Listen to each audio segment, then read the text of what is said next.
r/malicious compliance parents blamed me for Airbnb party, so I made them pay. The smell of stale beer and vomit hit me the second I walked through the front door of our family's Airbnb cottage. My stomach dropped as I took in the scene, red Solo cups scattered across every surface, a massive stain on the white couch that definitely wasn't there when I left for college 3 weeks ago, and what looked like someone had used our antique coffee table as a beer pong surface based on the circular watermarks covering it.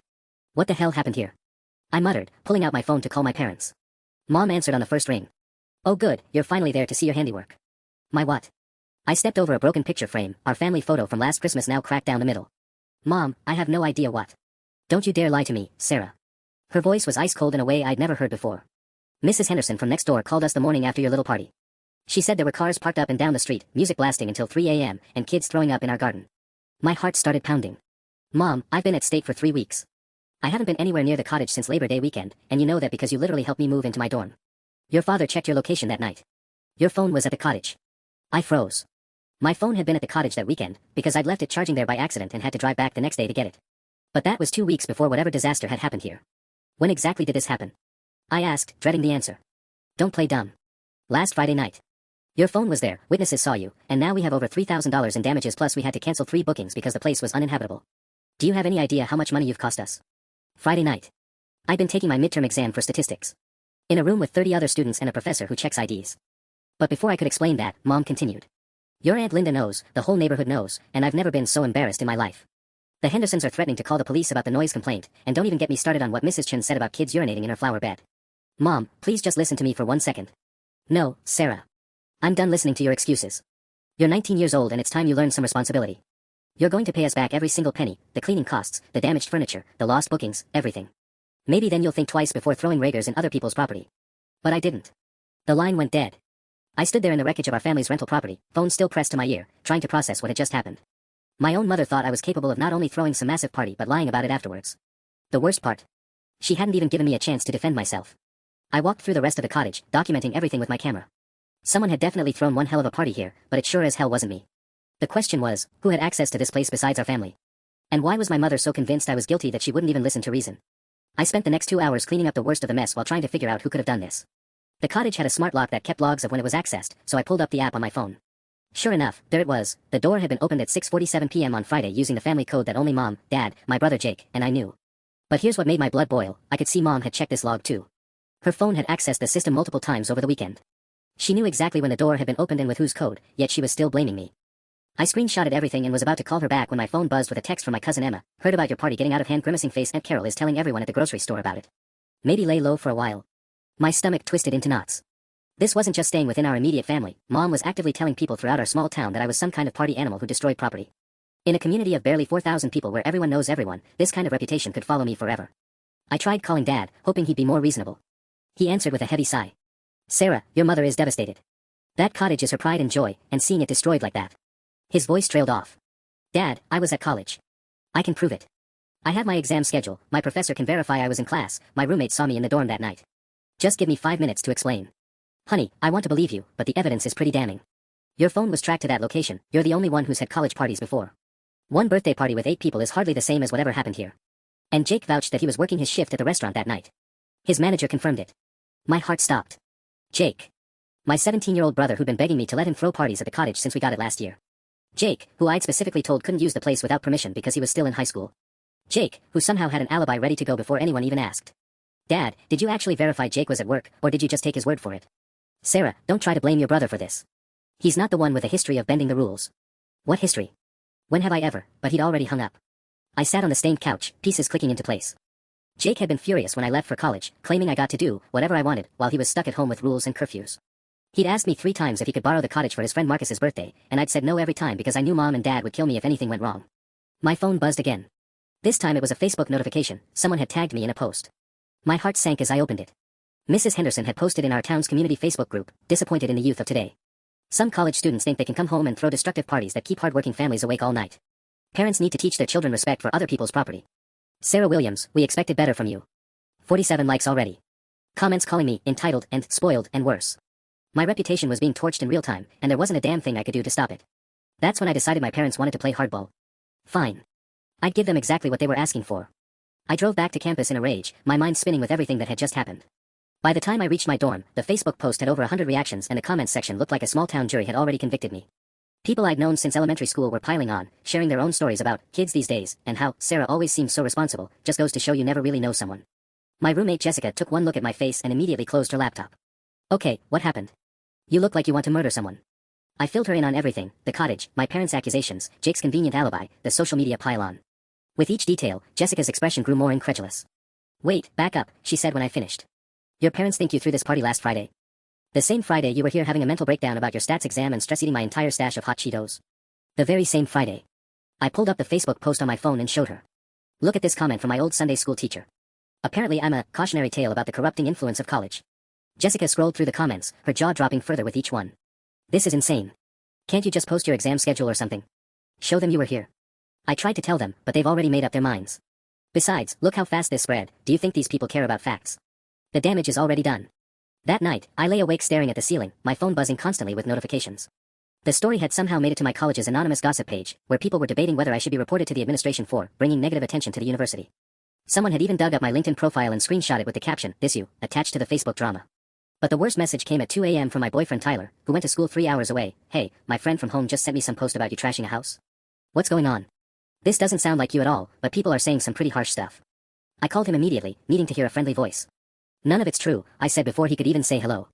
It was my brother, but my parents won't listen. I believe you, Tyler said without hesitation, and I almost cried with relief. But Sarah, this is spreading beyond your hometown. Someone shared it in our county's Facebook group too. I'm seeing people I went to high school with commenting on it. My stomach dropped. What are they saying? Nothing good. And he hesitated. Babe, didn't you apply for that summer internship at Morrison and Associates? The law firm in your hometown? I sat up so fast I got dizzy. The internship. I'd submitted my application 2 weeks ago for what would be the perfect resume builder, a paid position at the most prestigious law firm within 50 miles of home. In a field where reputation was everything, having the senior partners think I was some kind of party-obsessed property destroyer would kill my chances before they even looked at my grades. I have to fix this, I whispered. How? Your parents aren't listening, and trying to defend yourself online usually just makes things worse. He was right, but I couldn't just let this destroy everything I'd worked for. I'd spent my entire high school career building a reputation as the responsible one, the academic achiever, the daughter who never caused problems. I'd chosen a college close to home specifically to maintain those family relationships. I'd turned down parties and social events to keep my grades perfect, also I could build the kind of future my parents said they wanted for me. And now Jake, golden boy Jake who could do no wrong, had torched it all in one night, and my parents were so determined to protect him that they'd rather sacrifice me instead. That's when it hit me. My parents wanted me to pay them back for Jake's damage. Fine. I'd pay them back exactly the way they asked. But they were going to get a lot more than they bargained for. The next morning, I woke up to 17 missed calls from my mom and a voicemail that made my blood pressure spike. Sarah, I just got off the phone with the Hendersons. They're demanding we pay for professional landscaping repair because apparently your friends destroyed their prize-winning rose bushes. That's another $800 on top of everything else. Call me back immediately. $800. For rose bushes that Jake's friends had trampled while probably puking in the yard. I was still processing this when Jessica burst through our dorm room door, her face pale. Sarah, we have a problem. A big one. She thrust her laptop at me, and I felt the world tilt. Someone had created an entire Twitter thread about me, complete with photos of the cottage damage, screenshots of the Facebook drama, and my full name in the hashtag privileged partygirl. It had been retweeted over 200 times overnight. It gets worse, Jessica said grimly. Look who retweeted it. My heart stopped. At Morrison Law Firm had retweeted it with the comment, character matters in the legal profession. Hashtag accountability. The internship I'd dreamed about since sophomore year of high school was gone. Obliterated. And Jake was probably sleeping peacefully in his bed at home, completely unaware that his party had just nuked my future. I called my parents back, but this time I wasn't going to beg or plead or try to convince them of my innocence. I had a different plan now. Mom, I said when she answered, my voice deadly calm. You want me to pay for everything Jake did? Fine. I'll pay every penny. She seemed surprised by my change in tone. Well, good. I'm glad you're finally taking responsibility. The total with the Hendersons' landscaping bill is $3,800. Plus we lost $1,200 in rental income from the canceled bookings. So $5,000 even. $5,000. Jake's little party was going to cost me an entire summer's worth of savings from my campus job. I'll need a detailed invoice, I continued. Every single expense, with receipts. The cleaning fees, furniture repairs, landscaping, lost bookings, all of it itemized and documented. Sarah, this isn't a business transaction. Actually, it is. If I'm paying for damages, I want legal documentation. An official invoice that clearly states what I'm being held responsible for. I paused. I assume you'll be reporting this payment on your taxes as income, right? Silence. Then, why are you being so formal about this? Because I'm taking responsibility, just like you wanted. I'll transfer the money as soon as I receive the proper documentation.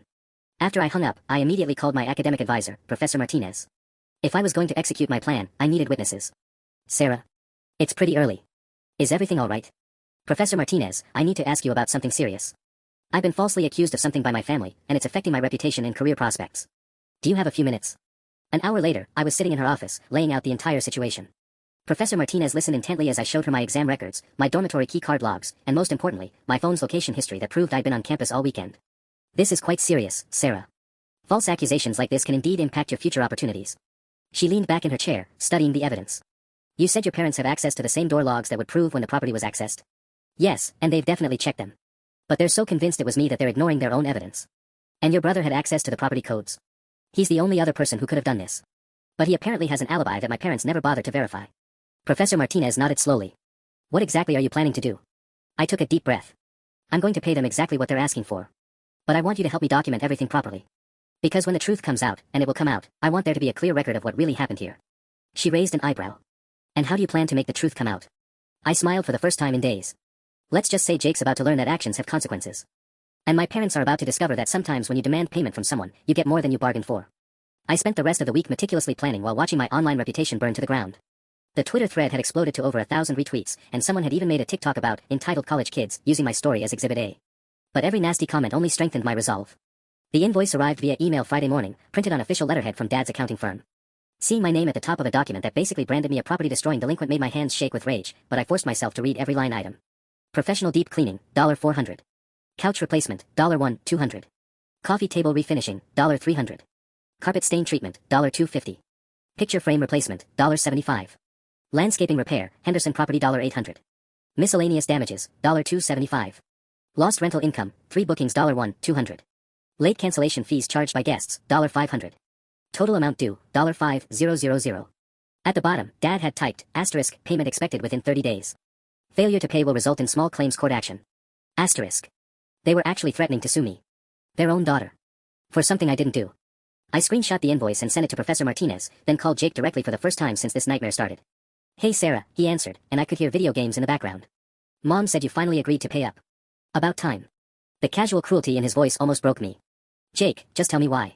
Why did you let them blame me? I don't know what you're talking about. But his tone shifted, got defensive. Look, I was at work that night. Everyone knows that. Were you, though? Because I'm about to pay $5,000 for something I didn't do, and I think we both know who really threw that party. A long pause. Then, you can't prove anything. Actually, I can. But here's what I don't understand, why are you okay with letting me take the fall? I'm your sister. You get everything, he said, and suddenly his voice was full of venom. Perfect grades, college paid for, internships handed to you. Mom and Dad worship the ground you walk on. For once, maybe they'll see you're not so perfect. The line went dead, but I'd heard enough. Jake hadn't just thrown the party, he'd actively chosen to let me be destroyed for it. This wasn't an accident or a misunderstanding. It was calculated. That afternoon, I went to the campus legal aid office.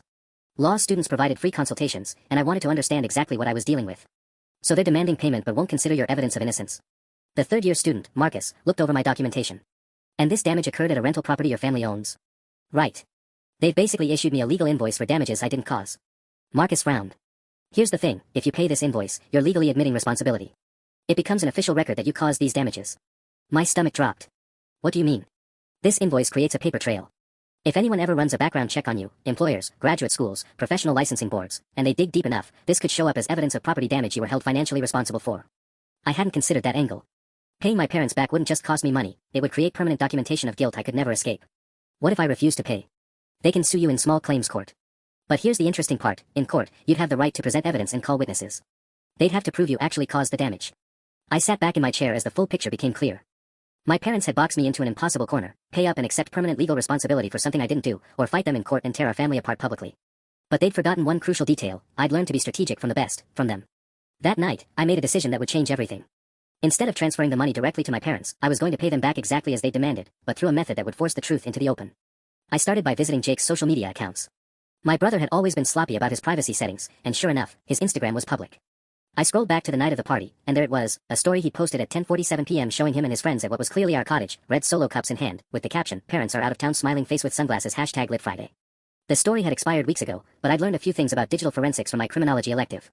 I used a story-saving website to recover it, screenshot everything, and saved it with timestamps. But that was just the beginning. Next, I called Jake's workplace, the family restaurant where he claimed to be working that Friday night. I disguised my voice and called as someone from the county health department, doing a routine follow-up on their employee scheduling records. "Oh, Jake Williams." The manager, Mrs. Patterson, sounded confused. "Honey, Jake called out sick that Friday. Been happening a lot lately, actually. Kid's supposed to work weekend nights but always seems to have something come up." My heart pounded as I thanked her and hung up. Jake's alibi was a complete lie, and now I had a witness who could prove it. But the real breakthrough came when I remembered something: our cottage's smart doorbell. Mom had installed it 6 months ago after a break-in scare in the neighborhood, and it recorded everything to a cloud server. If Jake had used the family entrance code, there would be video footage of him arriving and leaving. I logged into the system using Mom's credentials that I knew from helping her set it up.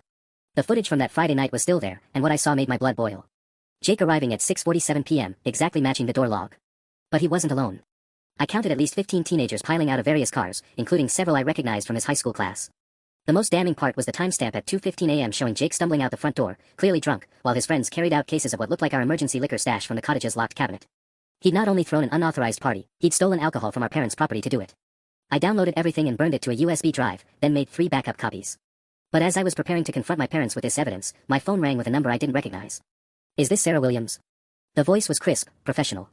"Yes, who's asking?" "This is Jennifer Morrison from Morrison and Associates. I believe you applied for our summer internship program." My stomach hit the floor. This was it. They were calling to formally reject me because of the social media disaster. "Ms. Williams, I'll be direct. Some concerning allegations have come to our attention regarding your conduct. Normally, we would simply withdraw your application without comment, but the circumstances here seem unusual." I found my voice. "Ma'am, I can explain. Before you do, I want you to know that we've conducted our own preliminary investigation. Your academic records show you were taking an exam the night in question, and your professors speak very highly of your character. The timeline doesn't add up." I almost cried with relief. "You believe me?" "Let's say I have serious doubts about the accusations." Ms. Williams, in 30 years of practice, I've seen plenty of young people try to cover up their mistakes.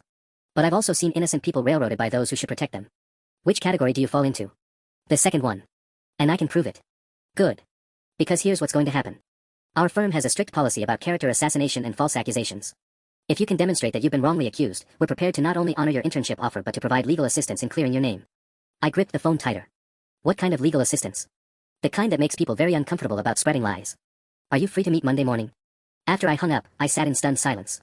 The law firm wasn't just willing to look past the accusations, they were offering to help me fight back. But that meant escalating this from a family dispute to something much bigger. My phone buzzed with a text from Dad. "Sarah, your mother is getting impatient about the payment. The 30-day deadline isn't negotiable. Handle this." I stared at the message for a long moment, then typed back, "I'll have your payment ready by Monday. Along with some additional documentation you might find interesting." The war was about to begin, and this time, I wasn't going to be the casualty. Monday morning arrived with a flurry of activity that I hadn't expected. I was in Professor Martinez's office at 8 a.m., going over my evidence one final time before my meeting with Morrison and Associates, when my phone started buzzing incessantly. "Sarah, you need to see this." Jessica burst through the door, holding her laptop. "Jake posted something." My blood turned to ice as I read his latest Instagram post. "Some people will do anything for attention." Face with rolling eyes. "Can't believe my own sister is trying to blame me for her mistakes now. Family loyalty means nothing, I guess. Hashtag toxic siblings, hashtag drama." The post already had dozens of comments from his high school friends, all rallying around him. "Jake's such a good guy, his sister sounds crazy. Sarah always seemed fake nice to me. Poor Jake having to deal with this. He's trying to get ahead of something," Professor Martinez observed grimly. "People don't usually post defensive content like this unless they know they're about to be exposed." My meeting with Jennifer Morrison was scheduled for 10 a.m., but at 9:15, my phone rang with Mom's number. "Sarah Elizabeth Williams, what the hell do you think you're doing?" Her voice was shaking with rage. "Jake just told me you've been harassing his workplace and stalking his social media. This has gone far enough." "Actually, it's just getting started," I replied calmly. "I'll be transferring your payment today, along with some additional documentation that might interest you." "What kind of documentation?" "The kind that proves Jake lied about his alibi. The kind that shows exactly who was at the cottage that night. The kind that's about to make this whole situation very uncomfortable for everyone who refused to listen to the truth." There was a long pause. "Sarah, don't do something you'll regret. Family is forever. Funny how you didn't think about that when you decided to destroy my reputation to protect Jake's." I hung up and immediately got another call, this time from Dad. "Your mother is hysterical," he said without preamble. "What are you planning?" "I'm planning to pay you back exactly like you demanded. $5,000 for damages Jake caused. But since you insisted on making this a legal matter with official invoices and court threats, I figured I should handle it legally." "What does that mean?" "It means I hired representation. It means every penny I pay you is going to come with a paper trail showing exactly why I'm paying and what evidence exists regarding who actually caused the damage. It means this family dispute is about to become a matter of public record." Dad's voice got dangerously quiet. "You're threatening us." "I'm protecting myself. You gave me an ultimatum, pay or face court action. Well, I chose option 3, pay with full legal documentation of everything that really happened." The Morrison and Associates office was nothing like I'd expected. Jennifer Morrison was a sharp-eyed woman in her 50s who listened to my entire story without interruption while taking meticulous notes. "This is quite a mess," she said when I finished. "Your family has essentially committed defamation by spreading false accusations about you throughout your community. The financial extortion, demanding payment for damages you didn't cause under threat of legal action, that's particularly problematic." She pulled up the Facebook posts and Twitter thread on her computer. "The social media component makes this especially serious. These accusations have reached thousands of people and directly impacted your professional opportunities." "What are my options?" "Several. We can file a defamation suit against your parents for the false accusations. We can pursue criminal charges against your brother for the original property damage and theft. We can demand the family publicly retract their statements. Or, she leaned back in her chair. We can do exactly what you suggested. Pay them back in a way that forces the truth into the open. How? We make the payment through our law firm's escrow account. Every transaction gets documented with full legal justification. We attach all your evidence, the doorbell footage, the work schedule records, the social media posts Jake deleted. We send it not just to your parents, but to everyone who spread the false accusations. My heart started pounding. That would destroy Jake. Jake destroyed you first. And he's continuing to do so with posts like this morning's. She gestured to her computer screen. The question is, are you ready to stop being the victim here? Just then, my phone buzzed with another text from Jake. Whatever you think you're going to do, just remember, I'm still mom and dad's favorite. This will all blow over for me. But you'll always be the daughter who tried to destroy her own family. I looked at Jennifer Morrison and nodded. Let's do it. What I didn't expect was the call I received as I was leaving the law office. It was Tyler, and his voice was tense. Sarah, we have a problem. Jake's been calling everyone we know, telling them you're having some kind of mental breakdown and making up conspiracy theories. He's really doing damage control hard, and some people are starting to believe him. The scale of Jake's damage control campaign became clear over the next few hours. My phone wouldn't stop buzzing with messages from friends, family members, and even people I barely knew from high school. Jake had apparently spent the entire morning spinning a narrative that I was having a mental breakdown and had become obsessed with blaming him for my own mistakes. Sarah's always been jealous of Jake, read a screenshot Tyler sent me of a post in our hometown's Facebook group. Now she's making up elaborate stories to avoid taking responsibility. I feel so bad for their parents having to deal with this. The post was from Jake's girlfriend, Madison, who barely knew me but had somehow become an expert on my character. Worse, it had been shared by 3 of my mom's friends and had dozens of supportive comments about how mental health issues in college are so common and, sometimes the pressure just breaks people. He's reframing the entire situation, Jennifer Morrison observed when I showed her the posts during an emergency afternoon meeting. Instead of this being about his party, he's making it about your supposed psychological instability. It's actually quite sophisticated for a 17-year-old. Sophisticated or sociopathic? Both, probably. She pulled up more screenshots that her paralegal had been collecting. Look at this timeline. He posted the defensive content about toxic siblings this morning. By noon, his girlfriend was posting about your mental health. An hour later, his friends started sharing stories about how erratic you've been lately. This is coordinated. My stomach churned as I realized how thoroughly I'd been outmaneuvered. While I was gathering evidence and building a legal case, Jake had been weaponizing social media to paint me as an unstable liar. And it was working. The worst part came when my phone rang with a call from my older cousin Michael, Dad's nephew who'd always been like a protective big brother to me. Sarah, honey, I'm worried about you. His voice was gentle but cautious. Your mom called my parents crying, saying you've been acting paranoid and making wild accusations. She thinks the stress of college might be getting to you. Michael, I'm not having a breakdown. I know. But maybe you could have gotten confused about the timeline. College is stressful, sometimes our memories play tricks on us when we're overwhelmed. Even my own family members who genuinely cared about me were starting to doubt my version of events. Jake's strategy was brilliant in its simplicity. He didn't have to prove his innocence, he just had to make everyone question my credibility. This changes our strategy significantly, Jennifer Morrison said after I filled her in on the family calls. If we simply release the evidence now, they'll claim you fabricated it during your supposed breakdown. We need to be more surgical. What do you mean? We need Jake to contradict himself publicly. Get him comfortable, let him think his campaign is working, then create a situation where he reveals the truth himself. Before I could ask what she meant, my phone buzzed with a text from Jake. By the way, Mom and Dad decided to give you until Friday to pay up instead of Monday. They think you need time to get help first. Lucky you, face with rolling eyes. The condescension in that message made my hands shake with anger. He was so confident he'd won that he was openly mocking me now. Actually, Jennifer Morrison said, reading over my shoulder, that might be exactly the opening we need. Your brother seems to think he's untouchable. People who feel untouchable tend to make mistakes. What kind of mistakes? Her smile was sharp. The kind that end up as evidence in court. Are you ready to give Jake exactly the kind of attention he's apparently so desperate for? I looked at Jake's smug message one more time, then back at Jennifer Morrison. What did you have in mind?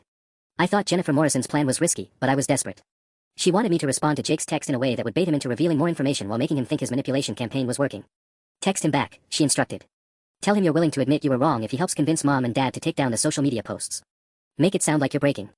My fingers hesitated over the keyboard. Playing into Jake's narrative felt like surrender, but I trusted Jennifer's experience. I typed, Jake, you're right. This whole thing has gotten out of control and I can't take the stress anymore. If I pay them back and publicly apologize, will you help me convince Mom and Dad to ask people to stop sharing those Facebook posts? I just want this nightmare to end. His response came back within minutes, finally LOL. Yeah, I can probably talk to them. But you have to post an apology yourself admitting you threw the party and that you've been lying about it. Tag everyone who's been defending you so they see how crazy you've been acting. I showed the message to Jennifer, who nodded approvingly. He just confessed that he can influence your parents' actions regarding the social media campaign. That's evidence of coordination. Keep going. I texted back, okay, but I need to understand exactly what I'm apologizing for so I get the details right. Can you tell me what Mom and Dad think happened that night? I've been so stressed I'm honestly confused about the timeline now. This time Jake called instead of texting, his voice dripping with fake sympathy. Sarah, wow, you really do sound terrible. Look, it's not complicated. You came home Friday night, threw a huge party, trashed the place, and now you need to own up to it. But I keep thinking I was at school that Friday.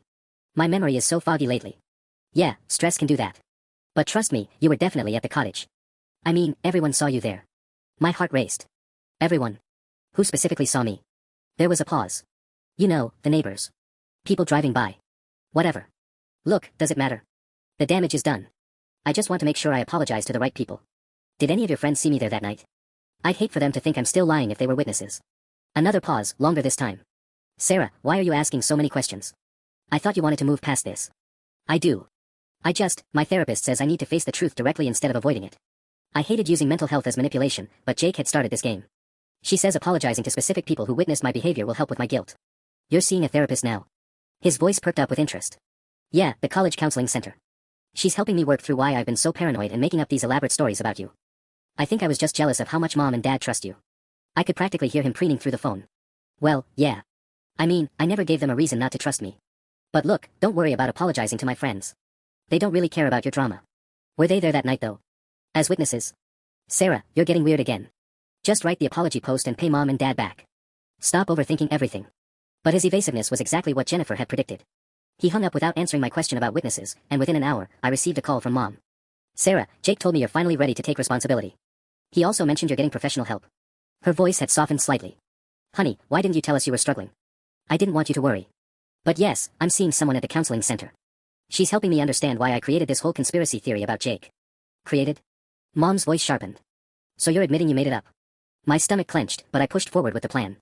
I think maybe I convinced myself it was true because I couldn't handle the shame of what I'd done. My therapist says it's a defense mechanism. Oh, sweetheart.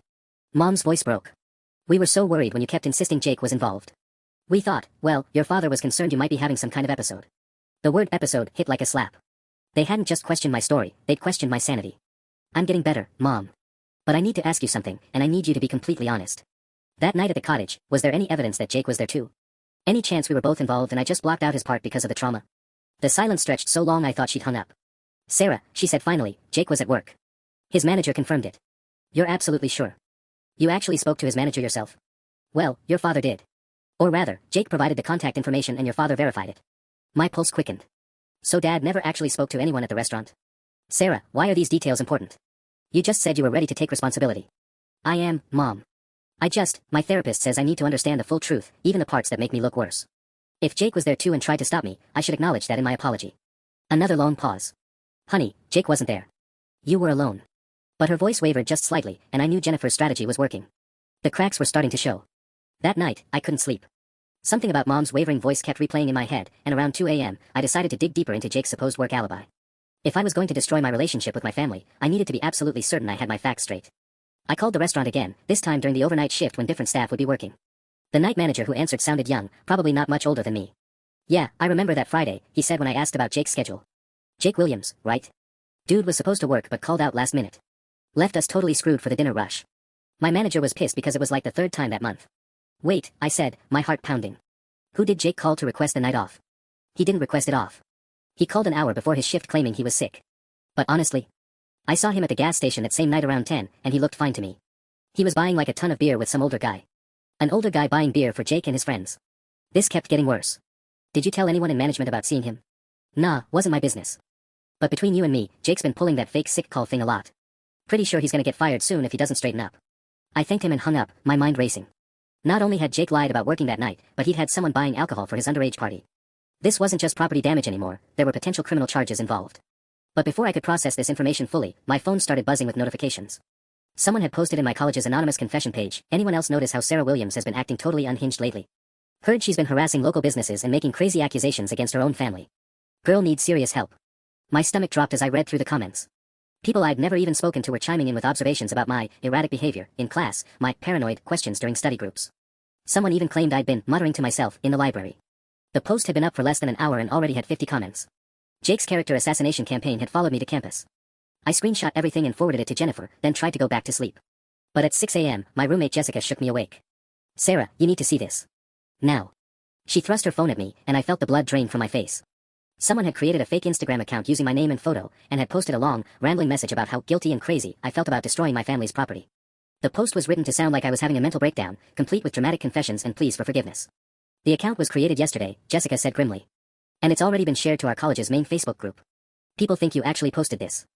I stared at the fake account, my hands trembling. Someone had put serious effort into this. They'd used photos from my real Instagram, copied my writing style, even included inside details about my family that only someone close to me would know. Jake couldn't have done this alone, I whispered. He's 17. He doesn't know enough about my college life to make this convincing. Jessica nodded. Sarah, I think your parents might be more involved in this than you realized. Before I could respond, my phone rang with an unknown local number. Against my better judgment, I answered. Is this Sarah Williams? The voice was older, authoritative. Yes. This is Dr. Patricia Hendricks from the College Counseling Center. Ms. Williams, we've received some concerning reports about your mental state from family members. I'd like to schedule an emergency evaluation. My world tilted. What kind of reports? I can't discuss the details over the phone, but your family has expressed serious concerns about your psychological well-being. Given some recent social media activity that's been brought to our attention, we feel an immediate assessment would be in your best interest. The fake Instagram account. Someone had reported it to my school as evidence that I was having a mental health crisis. Dr. Hendricks, that Instagram account isn't mine. Someone created it to make me look unstable. A pause. Ms. Williams, that's exactly the kind of paranoid thinking that concerns us. Can you come in this morning? I hung up, my hands shaking uncontrollably. This wasn't just about a party anymore. Someone was systematically trying to destroy not just my reputation, but my entire future, and they were using mental health stigma as their weapon. Jennifer Morrison was right. This was war. The emergency meeting with Dr. Hendricks was scheduled for 10 a.m., which gave me exactly 3 hours to figure out how to prove my sanity to a mental health professional who'd already been primed to see me as unstable. I sat in my dorm room, staring at the fake Instagram account that was still gaining traction, when Jessica burst through the door. Sarah, it's worse than we thought. She was breathless, clutching her laptop. I did some digging on that fake account. Look at the metadata on the photos they used. She showed me her screen, and my blood turned to ice. The photos weren't just copied from my real Instagram, they were original images that had never been posted anywhere online.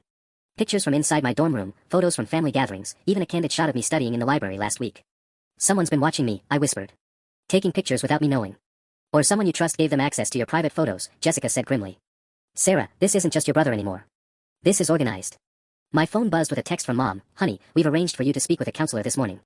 Please don't fight us on this. We're scared for you and we love you. The timing wasn't a coincidence. Someone had created the fake account specifically to trigger a mental health intervention, and my own parents were being used as weapons against me. I called Jennifer Morrison, but her secretary said she was in court all morning. Panic started creeping up my throat as I realized I was about to walk into a psychological evaluation where the deck was already stacked against me, and I had no legal representation. That's when Professor Martinez called. Sarah, I just heard from campus security. There's been some kind of report filed about you. What's happening? I filled her in on everything, the fake Instagram account, the forced counseling session, the systematic campaign to make me appear mentally unstable. This has gone far beyond family drama, she said, her voice tight with anger. Someone is committing identity fraud and harassment. I'm coming with you to this counseling session as your academic advisor. Can you do that? Watch me. And Sarah? Don't say anything without me present. This whole situation reeks of manipulation. Dr. Hendricks' office felt like a trap the moment I walked in. She was a stern woman in her 60s who looked at me like I was already diagnosed before I'd said a word. Professor Martinez had insisted on attending, which clearly irritated the counselor. Ms. Williams, I've reviewed the reports about your recent behavior, Dr. Hendricks began, pulling out a thick file. Your family is concerned about paranoid delusions, obsessive behavior targeting your brother, and what appears to be a public breakdown on social media. That Instagram account isn't mine, I said carefully. Someone created it to impersonate me. She made a note. The account uses your name, your photos, and details about your personal life that would be difficult for a stranger to obtain. Can you explain how someone else would have access to this information? That's exactly what we're trying to figure out, Professor Martinez interjected. Dr. Hendricks, with respect, you're treating stolen identity as evidence of mental illness. I'm treating a pattern of concerning behavior as a legitimate mental health issue. Dr. Hendricks' voice was sharp. Ms. Williams has been accused of property destruction, has been harassing local businesses with false claims, and is now insisting that multiple family members are conspiring against her. These are textbook signs of paranoid thinking. My stomach churned as I realized how perfectly orchestrated this was. Every piece of evidence I'd gathered to prove my innocence could be reframed as proof of obsessive, paranoid behavior. What exactly are you suggesting? I asked. I'm recommending a temporary medical leave while you receive intensive counseling.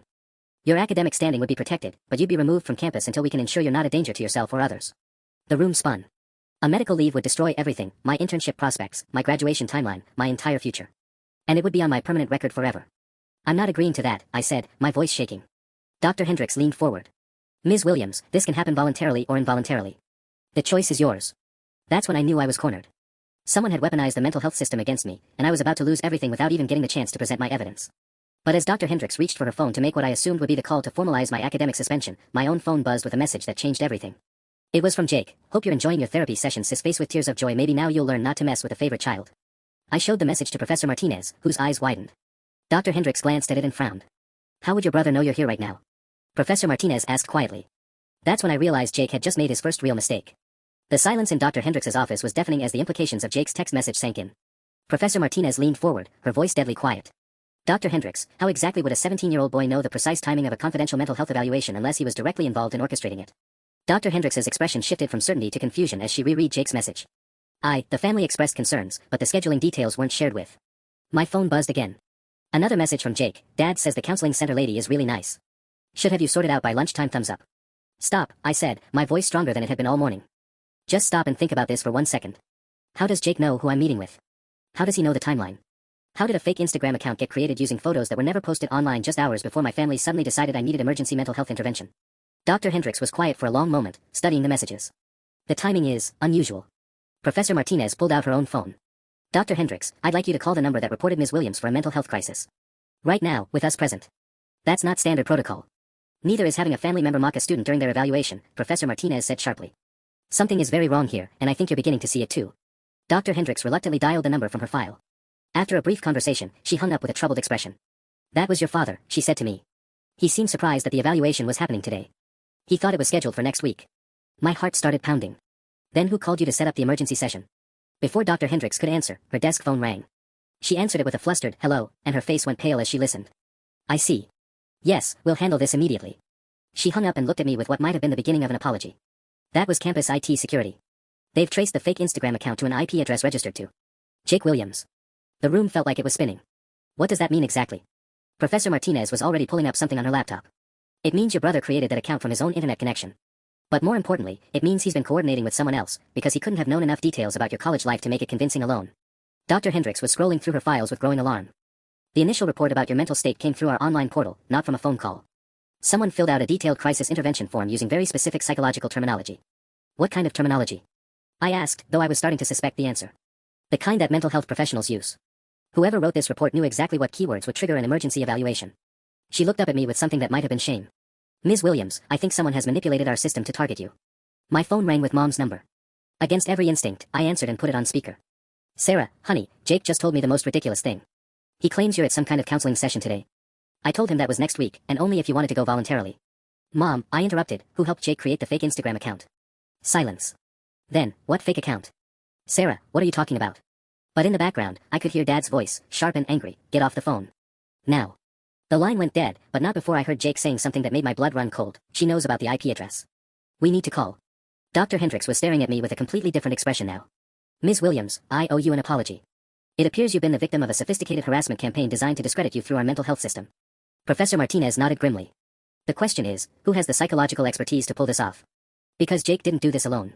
That's when my phone buzzed with a message from an unknown number. Stop digging or this gets much worse for you. Some fights you can't win. I showed the message to both women, and Dr. Hendricks immediately reached for her phone. I'm calling campus police. This has crossed the line into criminal harassment. But as she dialed, I realized something that made my stomach drop. The sophisticated psychological manipulation, the perfect timing, the detailed knowledge of mental health intervention procedures. Professor Martinez, I said quietly, what if one of my parents works in mental health? The realization hit me like a freight train. I grabbed Professor Martinez's arm as Dr. Hendricks dialed campus police. My mom, I whispered. She's a licensed clinical social worker at the county mental health facility. She would know exactly how to manipulate the system. Professor Martinez's eyes widened. Sarah, are you saying your mother orchestrated this? Think about it. She'd know the right terminology to trigger an emergency evaluation. She'd understand how to make someone appear paranoid and delusional. She could coach Jake on what to say, how to time everything perfectly. My hands were shaking as the pieces fell into place. This wasn't just about protecting Jake. This was about permanently discrediting me so I could never challenge their narrative. Dr. Hendricks finished her call and turned back to us, her face grim. Campus police are on their way, but Ms. Williams, what you're suggesting is incredibly serious. A licensed mental health professional weaponizing the system against her own daughter would be career-ending. My phone buzzed again. This time it was a call from an unknown number with my hometown area code. Against my better judgment, I answered. Sarah. The voice was female, older, vaguely familiar. This is Mrs. Chen, your neighbor. I need to tell you something about that night at the cottage. Mrs. Chen, the woman whose flower bed had supposedly been damaged during the party. I put the call on speaker with Dr. Hendricks' permission. I've been feeling terrible about this, Mrs. Chen continued. Your mother came to see me last week. She asked me very specific questions about what I remembered from that Friday night. But honey, I was out of town that entire weekend visiting my sister in Portland. I wasn't even home to witness anything.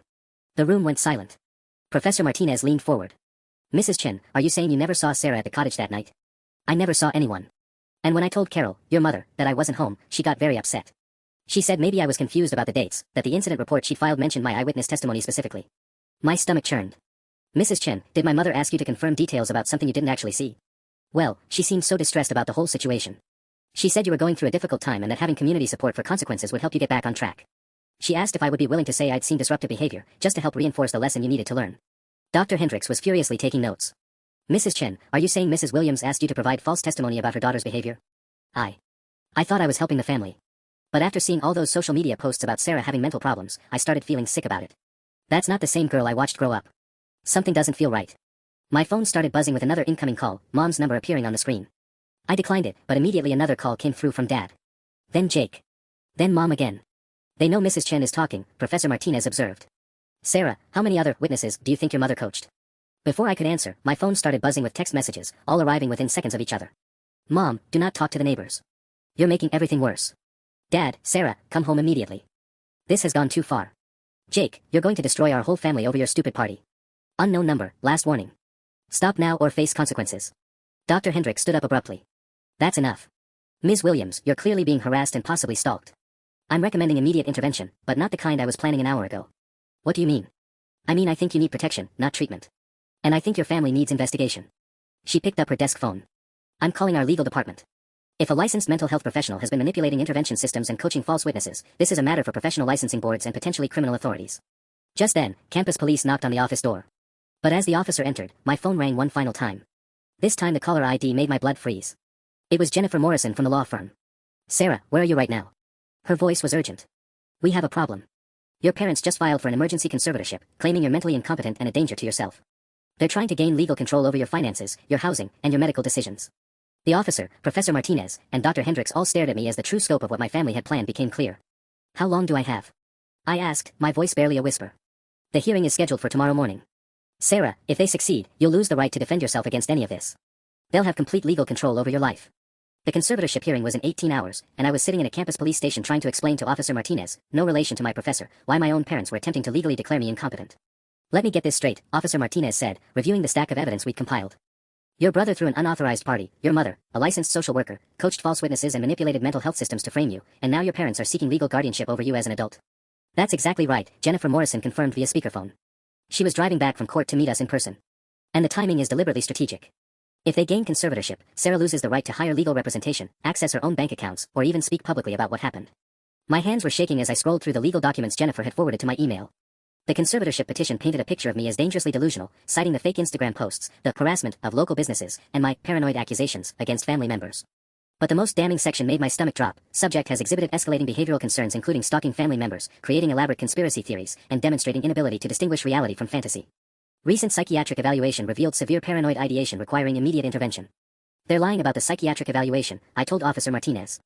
Dr. Hendricks never diagnosed me with anything. She realized I was being set up. I know, he said grimly. Dr. Hendricks already called us. She's prepared to testify that the evaluation was based on manipulated information.